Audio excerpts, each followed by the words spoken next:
அபுதாலியே, நீர் வயது முறிந்தவர், எங்களது மதிப்பையும் பெற்றவர். நாங்கள் உமது சகோதரன் மகனை தடுத்து நிறுத்த கூறியும் நீர் அவரை தடுக்கவில்லை. அவர் எங்களது மூதாதையர்களை திட்டுவதையும் எங்களது அறிஞர்களை மூடர்கள் ஆக்குவதையும் எங்களது கடவுள்களை குறை கூறுவதையும் கண்டு நாங்கள் பொறுமை காக்க முடியாது. நீரே அவரை சரி செய்துவிடும். இல்லையெனில் நமது இரு கூட்டத்தால் ஒரு கூட்டம் அழியும் வரை உம்முடனும் அவருடனும் நாங்கள் போர் செய்வோம் என்று மிரட்டினர்.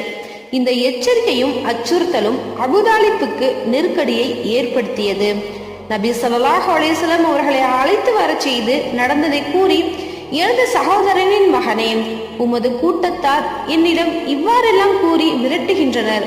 எனவே நீ என் மீது கருணை காட்டு. பலவீனமான என்னை தாக்கியவில்லா துன்பத்தில் ஆழ்த்தி விடாதே என்று அபுதாலிப் கூறினார். அபுதாலிப்பின் மனம் தளர்ந்து